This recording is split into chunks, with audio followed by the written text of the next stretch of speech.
Hey guys, it's Fab, and in today's video we are going to be going over a sub-rogue mage tower guide here. It's more of a, I guess, voiceover at this point, but um, just going through, I am applying numbing poison for the first phase, which does get me hit here. Thank you, stream, for that. As you see, instantly right away, I'm going to kick him and bring him right close to the middle. This is going to set up for the first strategy here. When you have him in the middle, he has four or five different spawn locations that he goes. Most of them you can reach with the shadow step, a singular shadow step. This one here I did get unlucky and I was not able to reach it. But you can see I'm instantly kicking and running back to the icicles here to get as much cleave and funnel off of these as I can. Um, pretty simple sub-rogue concept there. I am kidneying to try and keep him from doing the phase here, and pump out a little bit more damage before he moves. So again, here I am, getting a kick, and now funneling once again. For this challenge here, I did opt into using the neck, the Heart of Azeroth. I used the Cloak from BFA, as well as the Cyclotronic Blaster, the Mechanome trinkets, or Mechagon trinket rather.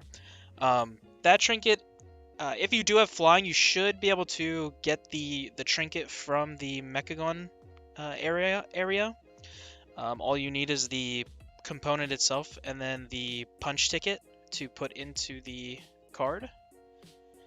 But here we are phasing into the second phase. I do go through this kind of quickly, just because this is probably about my 15th pull on the boss. And first phase does get a bit repetitive, with the only real challenging part being the second phase. So here I am just pumping some damage in. There you see what I will save my kick for that draw power. If you do happen to use kick, you can always stun, and that'll be perfectly fine. He does a little bit of movement here. I am just going to try and save my movement for the next phase when he goes, invincible, and you have to find his little shadow. So again, pumping more damage here. One thing you'll see that I do, I was pushing the boss a bit quick into the second phase. That was a nice little knockback there into the boss. But I was pushing the boss a little bit quickly. So I choose to only use one Shadow Blades in the first phase.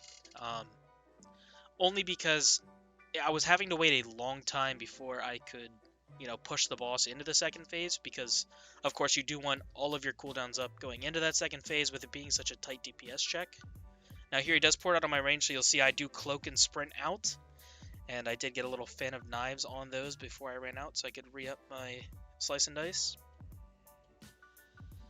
Now here, his movement is a bit weird, so sometimes you're not going to be able to, get the full cleave that you'd like, especially in the second phase, with his spell queuing being a bit different than the first phase.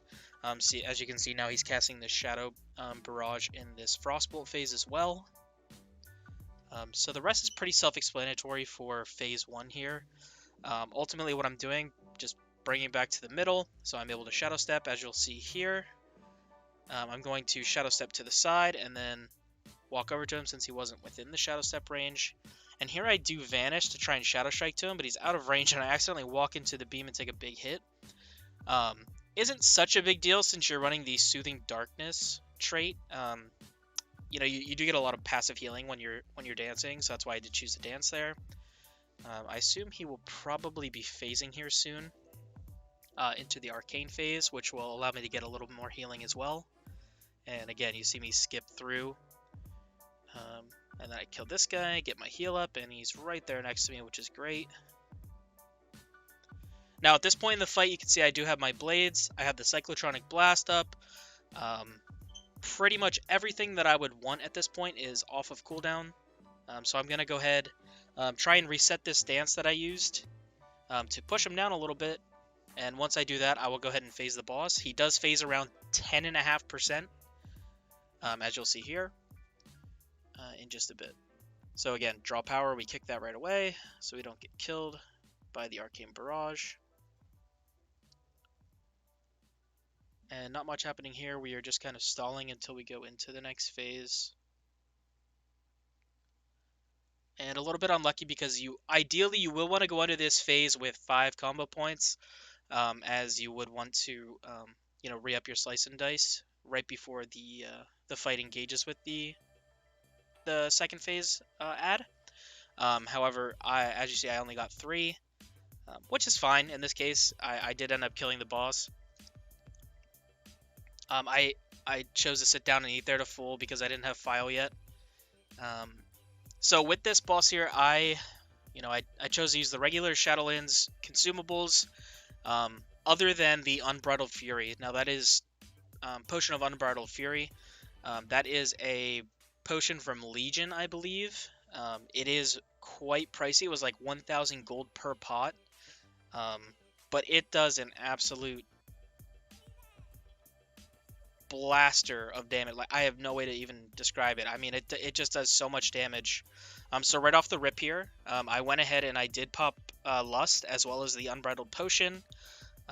You're gonna find that in this fight, you're gonna be low on Shadow Dances basically the entire time. So the whole thing is just gonna revolve around you, playing those correctly.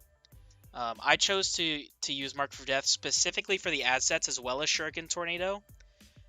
So that's why you'll see here. So again, the boss now charges at me when I'm in the middle of the room. So you see, as soon as I can, I run over to the side of the room to try and buy myself as much room as I can. Because once he drops that pool, it starts expanding from exactly where he's standing, which it just did right there. And you can see it's starting to creep towards me now. So I will start moving. In this phase here, I have symbols, but I'm going to go ahead and use it here. My timings were a bit off. Typical phases are going to consist of usually 1 Shadow Dance and 1 symbols usage in between the ad sets, because that'll leave it off cooldown while you're waiting for the ads to spawn, and then when the ads get there, it'll be just coming off cooldown, and you'll be able to use it there, and then again you'll be able to use it in the middle before the ads come up, and it's just a nice rotation in between. So here my symbols just comes up, as well as I use dance here. Ideally, you're always wanting to use 1 charge of dance and 1 symbols on the ads. So you'll see here I leave the ad low, and I'm running to the edge to try and buy as much space, and then I'm going to Shuriken Toss to finish that off here. We start with a Rupture. Since I am close to 2 dances, I use 1 a bit early, and I will be able to get another one back since I have 2 charges here. Now I'm going to wait for symbols to get as much value out of the dance as I can. There's the dance symbols. And now I'm standing here as close as I can to this purple because he just used the splash ability that's starting to spread, but it has not reached yet. As you can see, I'm looking at the ground, trying not to get killed by that, and slowly cutting around the room.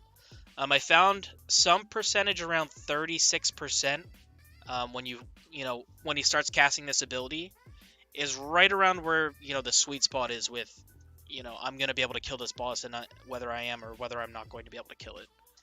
So again, Shuriken Tornado is up for every ad set. So we use that just before the ads pop, so we get full value.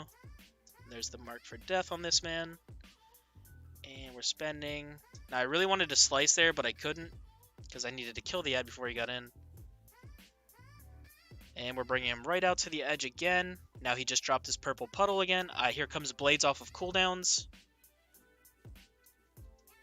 Now you'll see I'm sitting on the Cyclotronic Blast Trinket, and that is intentional.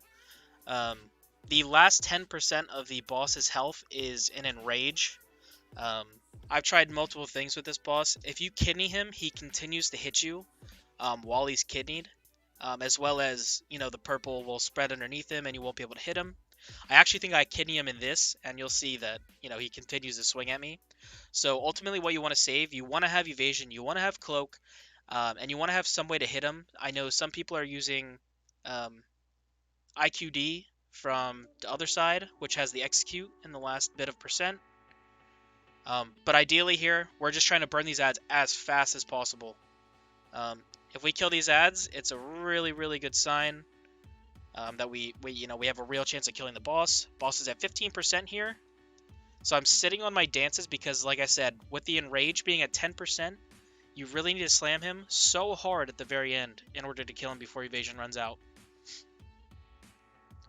So you'll see here, reaches 10%. I pop the evasion. Now I get my symbols back up with another dance. And I have a nice little pocket here in the corner where I've left myself a little bit of room. And we should throw out the Psychotronic, and the boss is dead right there in that moment. Other than that, there's not much else to say. The boss was very challenging. A tough DPS check, but if you keep at it, you will get it. It's all coming down to where you place those puddles in the last phase, and how well you manage your dances. If you do have any questions with your own pools or anything, feel free to ask.